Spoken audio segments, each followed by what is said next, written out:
est la suivante.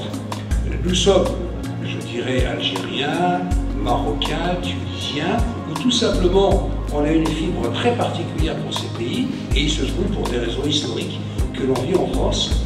Et ce qu'on a voulu faire, c'est vraiment le lien avec nos pays d'origine. Et bien là, l'affaire est partie de ça, c'est de dire, bon, on vit là-bas, mais on a envie de renouer avec nos pays d'origine et se retrouver ensemble et travailler ensemble, et c'est comme ça que c'est parti. Donc l'objectif était de voir dans les deux groupes, un groupe où on essaie de voir des patients avec une angioplastie, avec la pose d'instinct, mais aussi avec un traitement optimal comportant un peu comme système réangiotensin, versus un groupe où il y avait uniquement le traitement médical optimal. L'angio-IRM a été fait le 8/2/2011, mais malheureusement, je me rappelle exactement ce qui s'est passé, un problème technique a fait qu'on n'a pas pu analyser les datas. Donc par ce biais-là, il fallait avoir un autre rendez-vous. 3 rendez-vous, bien sûr, les rendez-vous c'était loin, mais 3 rendez-vous déjà ratés, malgré l'urgence demandée. L'hypertension artérielle résistante demeure à un pourcentage extrêmement réduit, moins de 2% des patients, même sans zaldactone, spironolactone, eh bien on arrive à encore réduire 30% de ces patients-là, à insister sur le fait qu'il fallait confirmer cette hypertension artérielle par la mesure non pas simplement de la pression artérielle systolique, que vous savez être pas un très bon élément de diagnostic, mais par la mesure ambulatoire de la pression artérielle, des niveaux de pression artérielle qui sont un petit peu plus bas que ceux exigés à l'office, et ça c'est normal. L'impact pronostic est non seulement sur la mortalité, mais également sur la morbidité, comme le montre cette étude sur 7500 patients exposés tous à des produits de contraste iodé. En gris, les patients qui ont développé une leucotoxicité de produits de contraste, ces produits qui sont de basse osmolarité, donc on les appelle hypo-osmolaires, mais au fait, ils sont plus osmolaires que l'osmolarité sanguine, c'est l'osmolarité, basse osmolarité, c'est l'exemple donc, c'est les triiodés non ioniques.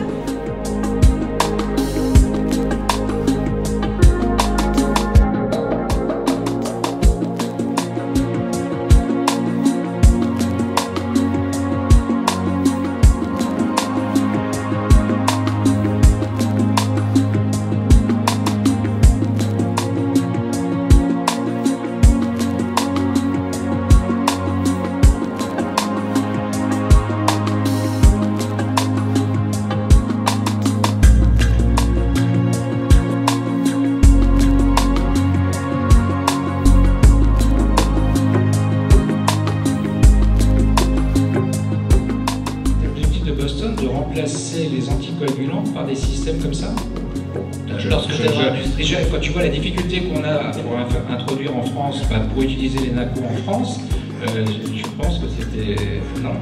Pour moi, c'est d'abord que c'est une étude américaine qui était visée pour l'FDA et non pas une étude européenne. Et globalement, dans l'industrie, on a deux façons d'aborder le problème. Lorsqu'on fait une étude, on fait le gros pari de poker. On essaie de prendre une population la plus large et ensuite on essaie de l'avoir, ou éventuellement on fait comme avec les vagues, c'est-à-dire qu'on augmente progressivement en parteur de change.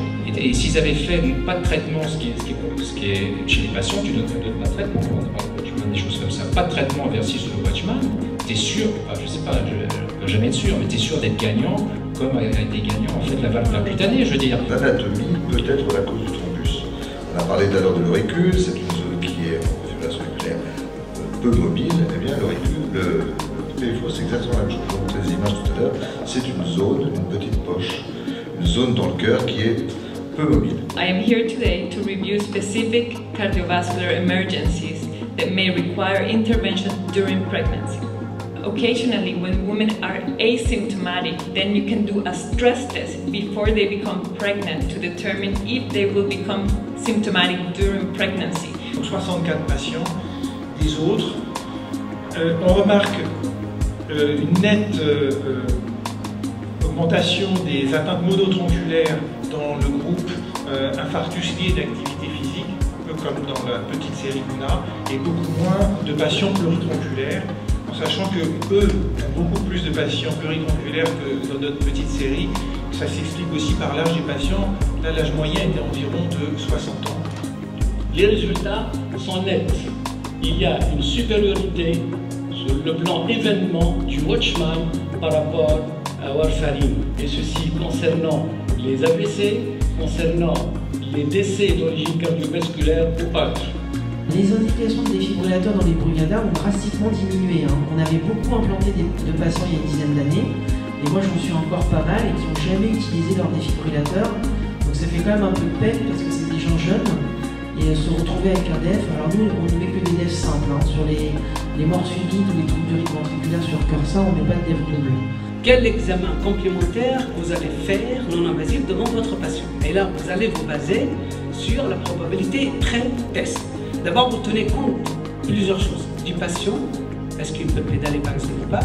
Vous tenez compte de votre plateau technique, qu'est-ce que vous avez dans votre service, et de l'expertise que vous avez. Si vous avez une IRM que vous ne pouvez pas interpréter, il vaut mieux ne pas en faire. Donc vous vous basez sur vos conditions locales.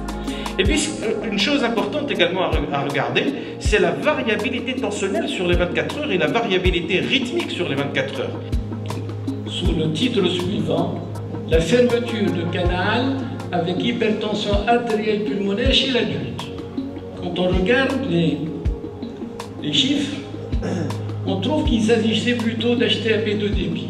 Étant donné que QP sur QS, vous voyez là, à l'état de base, était toujours supérieur ou égal à 2.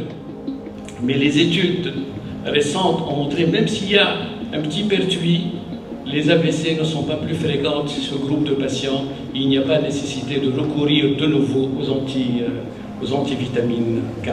Le patient qui a fait la dissection de l'aorte et qui va très bien.